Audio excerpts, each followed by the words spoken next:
Excited to have our presenter here. His name is James Westbury. He's an attorney, has been doing law for a long period of time, has expertise within local governments and specifically defense of law enforcement within the state of Georgia.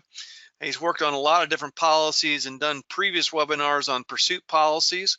We're lucky to have him join the GMA staff as the GRMA claims manager about a year or so ago, and he's going to talk about multi-jurisdictional task forces. So, James, can you take it over?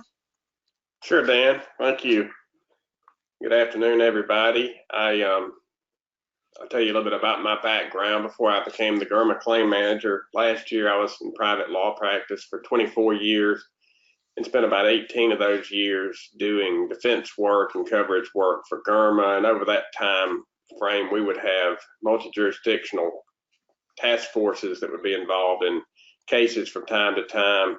And a few years ago, we tried to develop a model agreement because there was not much uniformity among the task force agreements that were out there around the state. There were probably a dozen or so or task forces, and all of them had different forms of agreement. It looks like, from what we could tell, the agreements a lot of times weren't drafted by attorneys, and they would be put together, I think, primarily to get the federal burns funding.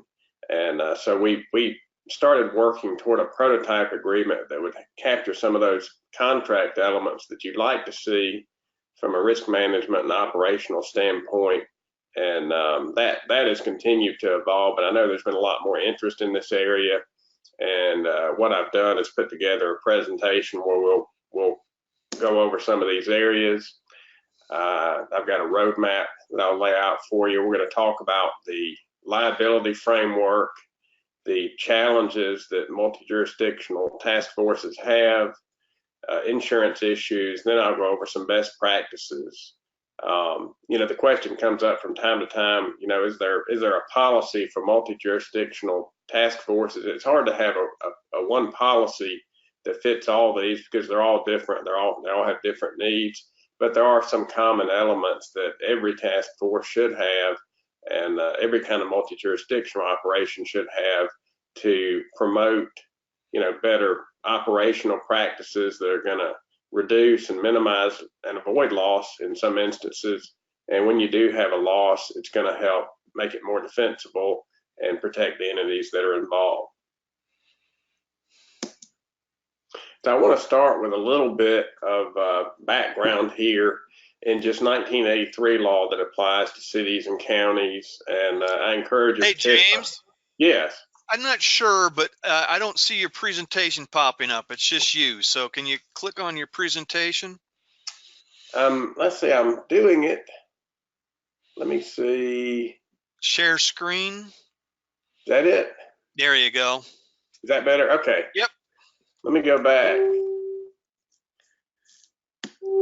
Let's see. Here we go. You missed that slide. Yep. That was a slide, just kind of the roadmap, liability, challenges, insurance issues, and best practices. Can you see me now? We can see it. Looking good.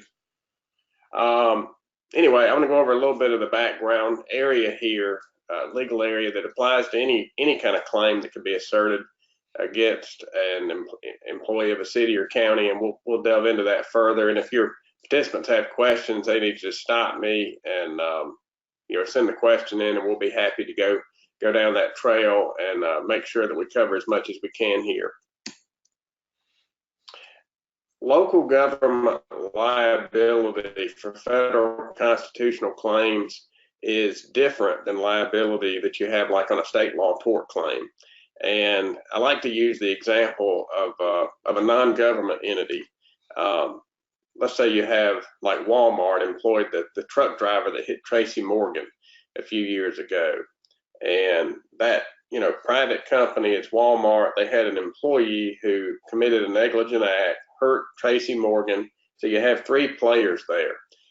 Tracy Morgan can, of course, sue the negligent actor, who is the guy driving the truck, but because the truck driver was the employee of Walmart, this brings into focus a doctrine called respondeat superior, and it's also known as vicarious liability. And what that means is if an employee is acting within the scope of employment, the injured party can recover against both the tortfeasor, who's the one who caused the negligent act or omission, and the employer.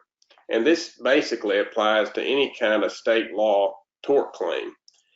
Well, that's the rule in state law claims. That's not the rule with federal claims under Section 1983. There's a case called Monell, and you'll hear lawyers talk about Monell liability. And in order to establish a claim under Monell, what you have to prove is against the employer or the entity is if there was an unconstitutional official policy or custom that was the moving policy behind the violation. And in most circumstances, that's gonna absolve the city or county from liability. And some of this is background that your people may have heard before, but I think it's important just to understand because it sets up the liability framework. How can somebody prove a policy or custom? Well, you can prove a custom without proving that something was formally approved. If you have, a practice that's so well established that that's the way we always do things, that can become a policy. You can have a formal policy that's approved by a county commission or a city council. If you have inadequate training, there's a case called Canton versus Harris, which stands for the principle that failure to train can be the equivalent of having an unconstitutional policy if it's in one of those areas where you're likely to violate somebody's rights. In that case, it was an inmate medical care situation. And finally, you can have inadequate supervision that rises to the level of deliberate indifference. And that too can create policy or custom that can establish liability for the city or county, not necessarily for the individual police officer involved. And it's always critical to remember when we're talking about liability of local governments that while they have sovereign immunity on state law claims, if there's not insurance, there's no sovereign immunity on federal claims.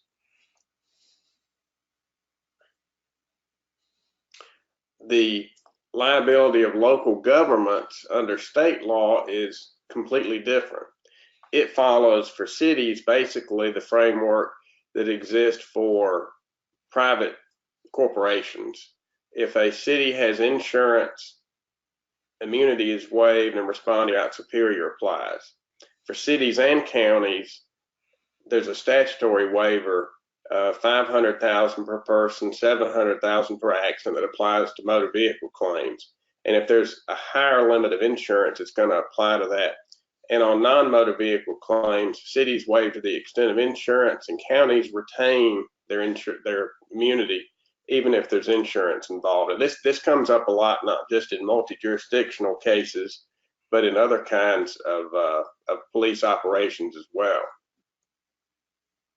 In the Garden City versus Herrera case, this was critical, this respondeat superior doctrine, because in that case, it was an automobile accident case, not a 1983 case, but the city of Garden City participated in the Chatham County Drug Task Force. And in that case, the city got sued, the county got sued, and there was an agreement in that case where the Drug Task Force commander exercised supervisory authority and had the right basically to discharge officers from participation on the task force. And because the agreement in that situation gave the exclusive right to direct supervision in the drug task force on the drug task force commander, that made him no longer the employee of the county for respondeat superior purposes, but it made him the employee or the borrowed servant of the drug task force. This is critical in a drug task force situation, because if it's a county that's going to be the master of the borrowed servant, if sovereign immunity is retained, you might be able to avoid liability altogether. The the city and the county were both sued in the Garden City case, and the plaintiff argued that the city was responsible under this respondeat superior doctrine. The city moved for summary judgment, and it was denied. Case went up to the Georgia Court of Appeals, and the court focused on the control element under the agreement and said because the chief had no control, that the chief at the home agency had no control over the officer, and he was acting subject to the control of the drug task force commander, he was the barred servant, and thus the city was able to get summary judgment in that case. Now, when we talk about the individual officer, we also need to focus on liability issues as well. Under the federal standard for cities and counties, you have to prove Monell liability with a city or county. But most of your participants are going to recognize that if they're acting within their discretionary capacity and they don't violate clearly established law, they're going to enjoy qualified immunity on federal claims and official immunity on state claims. So it's very hard to actually recover against a police officer unless they, do something just blatantly wrong or that really looks bad and violates some clearly established law. So the immunities become very important when you're looking at a combination of activities of cities and counties when you actually fall back on the state law claims when the plaintiff can't recover under the federal Constitution because of Monell and qualified immunity. So a lot of times things get kicked back into state court and the sovereign immunity becomes very important. The issues that come up in the context of multi-jurisdictional task forces are worth talking about. The kind of activities that drug task forces engage in can be really ultra hazardous. We had a case, two cases a few years ago by a task force up in North Georgia, and one of them was on the news, the national news, where the task force had gone in and tried to do a no-knock drug raid, and they threw a flashbang grenade into a room in a house, and it landed in a playpen where a baby was sleeping, and the baby was burned badly. The activities that drug task forces engage in are almost paramilitary. They have different weapons. They don't necessarily wear police uniforms. It can just create a lot of risk. In the task forces that I've seen, and I've reviewed the task force agreements and all the ones in the state, there's not really a uniform agreement that applies to all of them. And a lot of times they don't cover your basic contract elements as far as insurance and things like that you would like to cover.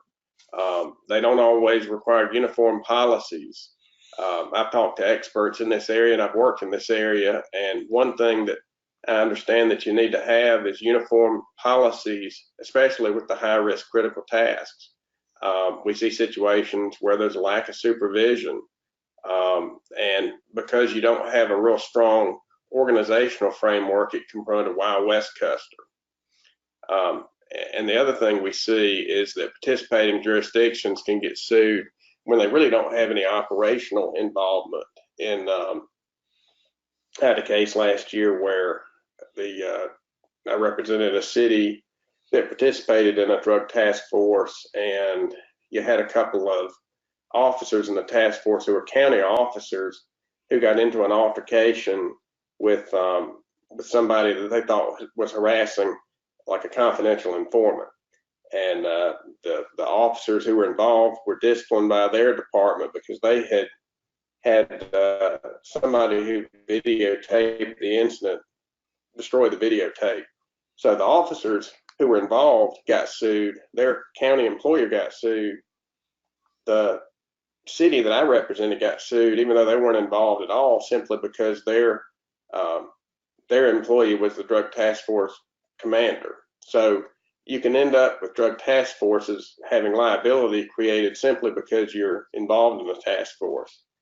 In the case with the flashbang grenade, we had counties that got sued. We had some Georgia cities get sued that were participating in the task force, and they weren't actually involved, but they were on scene. They didn't throw the grenade. They didn't have anything to do with the planning or the training or anything, but they got sued, and we ended up having to pay some money to help resolve claims that could have potentially landed on the officers who were on the scene. So there are issues that come into play with multi-jurisdictional task forces that really get our attention as insurance and loss control people in looking at these police claims. So what we'd like to do is focus on what are the practices that should be adopted by task forces to help minimize liability going forward. The same task force that was involved with the flashbang grenade was also involved in a very bad police shooting case around that same time frame, and it brings into focus the insurance issues that you need to be concerned about. Now, you heard me talk about a few minutes ago how, you know, a city or county is not responsible for the negligent act or omissions under respondeat superior. So under federal law, liability for the entity is typically the exception rather than the rule. Well, in this case called Ayers versus LGRMS, that's actually an insurance coverage case that arose out of another case where some drug task force officers were involved in a shooting in which a pastor mistakenly got shot by a deputy who's on a drug task force, and there were 3 counties involved in the task force. And they were all cross-deputized so that they could conduct arrests in each other's jurisdictions. The county that actually employed the officer had a $1 million limit under its coverage with LGRMS. One of the other jurisdictions had a $2 million limit, and the other one had $1 million. So there was totally $4 million involved. A suit was filed against the officers involved, and it resulted in a $3.1 million verdict in federal court.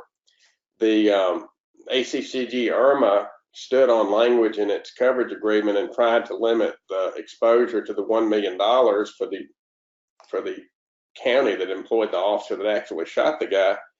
And the Court of Appeals, Georgia Court of Appeals, came back and held that because the LGRMS coverage agreement at that time didn't have really restrictive language, that the word officer was construed to mean law enforcement officer, and that brought into question the coverage under all 3 member coverage agreements that were at stake. So if you think about this, you know, under state law, these jurisdictions wouldn't have had respondeat superior liability because they would have had sovereign immunity. Under federal law, you're not able to recover against any of these home jurisdictions, because any of the 3 counties, because there's not a county policy that resulted in the violation. But because they recovered against this deputy individually, and because of an insurance quirk, all 3 of these counties ultimately, through their insurance coverage, ended up having to answer. So it allowed the plaintiffs basically to do an end run around the limitations on suing a county under federal law through this insurance coverage issue. And now the GRMA coverage agreement and the LGRMS coverage agreement are drafted in such a way now that it has to be an employee, a W-2 employee of a city or county that participates in those programs to actually have coverage. But this sort of highlights the kind of liability that you can have and the kind of exposure and the importance of these issues that are kind of dry issues, but things like insurance and policies are really important from a loss control and a claims management standpoint. So what are the best practices of a multi-jurisdictional task force? Well, you've got to have uniform policies. You can't have a situation where, you know, we're going to use your pursuit policy today and mine tomorrow. You have to have uniform policies, at least on the critical tasks, that all the officers are going to engage in. And there's really 2 ways to do this. You can either have the drug task force or whatever kind of task force adopt its own policies and train on those policies, or you can adopt a situation where if there's a lead agency or a responsible agency, that you adopt that agency's policies and you follow those policies. In the Garden City case, the Chatham County policies were the ones that were applicable in that case. But you've got to have one set of policies, whether the drug task force adopts its own policies or creates, a lead agency whose policies they're going to follow, because it's got to be clear, which set of policies you're gonna follow. You also need to have unified command. Yeah, you need to have one person who's calling the shots, and that's typically going to be a commander, and that commander may actually answer to a lead agency or to a control, committee. And so you've got to have uniform command and control policies that everybody is following, training on those policies, a commander that has the ability to remove any participant. You also need to have an agreement that specifies how people are going to be compensated. Typically, what we've seen is that the home jurisdictions retain the responsibility to compensate the officers and take care of their benefits, and they're basically just assigned to the drug task force. And once they come out of their tour of duty in the task force, they go back to their home jurisdiction. They can be removed from the task force by the commander, but to actually lose their job with their home agency, they would have to go through whatever kind of appeal mechanism and procedures that are applicable at the home agency. The agreement needs to specify, how compensation and benefits are going to be handled. Significantly, for our purposes particularly, there has to be insurance coverage for all participants, and you need to have that spelled out in the agreement. I believe that you need to have a minimum liability coverage, law enforcement liability coverage of $1 million per participant. You don't have immunity on federal claims, so there's some discussion going on as to whether $1 million is enough anymore. It used to be that you could settle pretty much any wrongful death claim for $1 million, but we're seeing runaway jury verdicts all over the state, and because cities and counties don't have immunity on federal claims, the discussion's been, should there be additional coverage limits for federal claims to avoid having an excess problem? And you got to have workers' comp coverage available. That typically would be handled through the home jurisdiction, but it needs to be spelled out in the agreement. And finally, there needs to be a comprehensive agreement that covers all these elements. Now, I worked on a prototype agreement a few years ago, and I know the ACCG had an agreement as well. We've updated that agreement based on some feedback we received over the past year, and tried to create a prototype agreement to give some flexibility as to whether an agency is going to have a lead agency or whether it's going to have its own policies. And it's going to address all these elements that I've discussed here with respect to policies, with respect to the commander, with respect to a control board, and with respect to insurance issues. And we feel that it's critical for the agencies involved to have an agreement, and the agreement that I've put together is now being reviewed by ACCG, and we hope to have it out there in a pretty short time frame, hopefully, that we can put out with this webinar. And it's not a cookie cutter, but what it will be is a resource that agencies can use and go to their city or county attorney and customize the agreement so that they can change it as much as they want to, but there's some things that it has to have, and they're the things I've talked about here today with respect to uniform policies, how's the commander going to work, insurance coverage, and issues like that. So that's the core presentation, and I'd like to open it up now to get some questions from your participants and maybe get a discussion going. So does anybody have any questions for James? The way it works here, if we don't have any questions, I'll try and find some volunteers. So Let's see what we can do about getting some questions for James. Anybody have any specific scenarios and other things that they'd be looking for? Any feedback on the presentation? Dan, I'll talk about, I went over a lot of information there, but I'll give you some scenarios that people need to think about, and this comes up, this liability framework comes up not just with multi-jurisdictional, units, but any kind of a situation where you have, city and county officers that are out there together, police officers. It's one of the few jobs where it's in your job description to actually get out, and it's within the scope of employment sometimes that you might commit a civil assault or battery. That's why we have these immunities and things. But you need to think about how you can structure things to take advantage of the immunities that are out there. And this borrowed servant doctrine is interesting to me because in a lot of situations you can have a joint operation with city and county officers, and what ends up happening, because you don't violate any clearly established law, the officers all have qualified immunity, and you don't have you have good policies and training and so forth. You just have somebody who got hurt. So you might not have a Monell claim. Everybody has qualified immunity, but sometimes those cases can end up back in state court. And what you can do is take advantage of this borrowed servant concept, because counties have stronger immunity than cities do. They don't waive their immunity for non-motor vehicle claims. So if you have like a use of force or a false arrest situation, if you have somebody that's a city employee, but they're the borrowed servant of a county that might be running the task force, then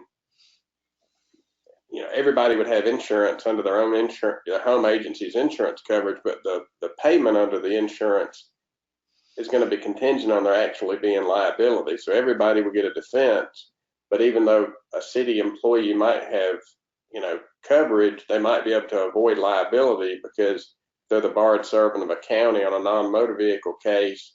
The county would retain its immunity even if there is insurance. So you can take advantage of things like that, kind of like they did in the Garden City case, but that's just the kind of thing that comes up.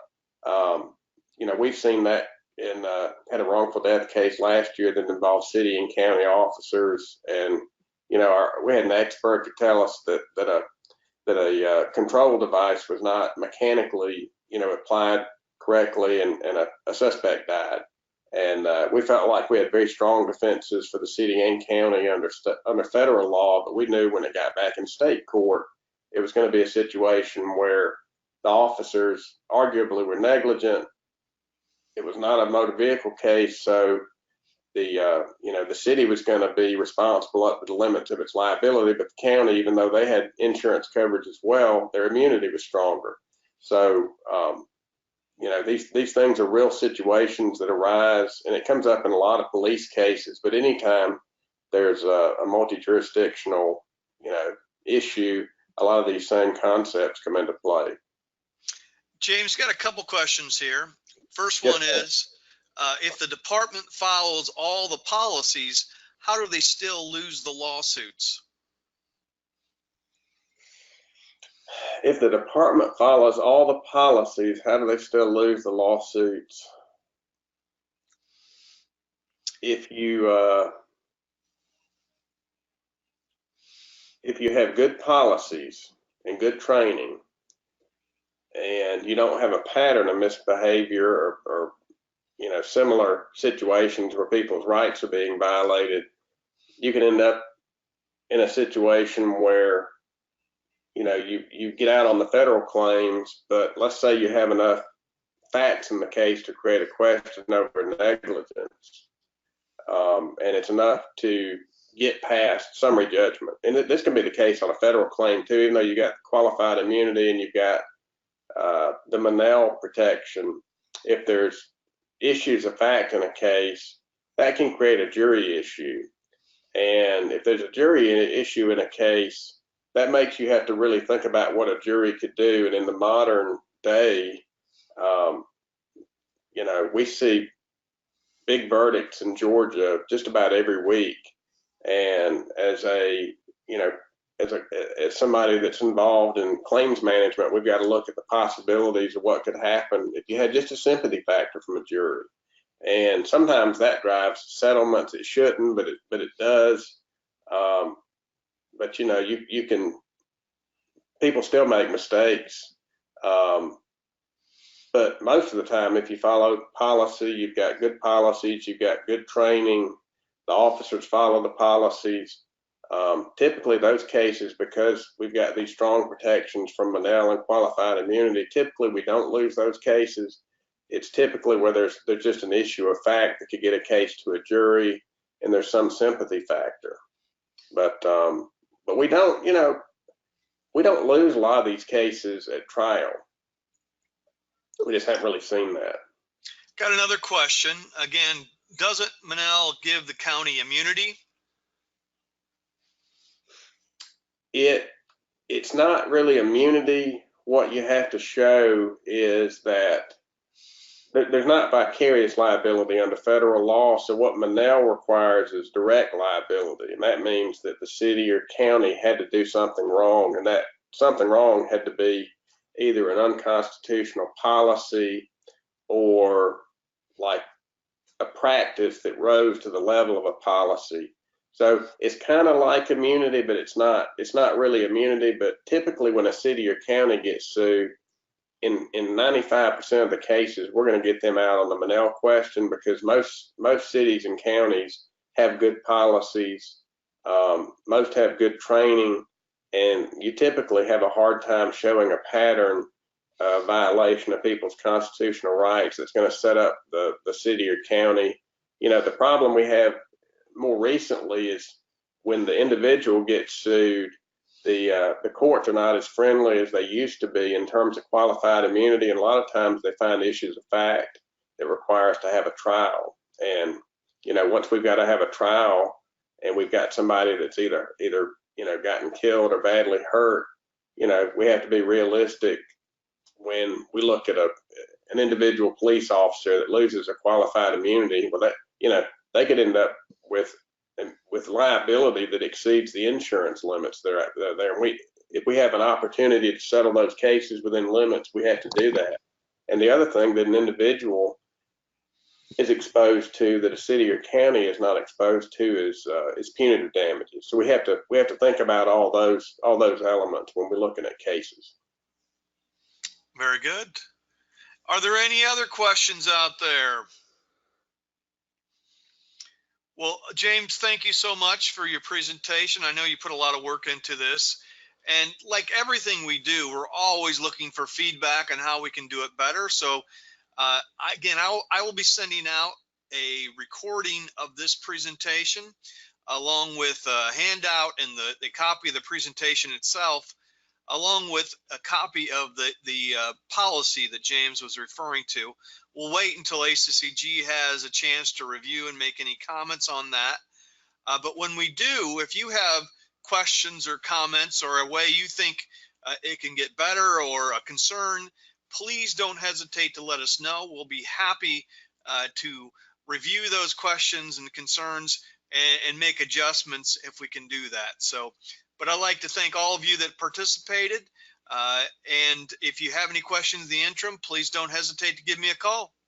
Thank you so much, everyone. Great job, James.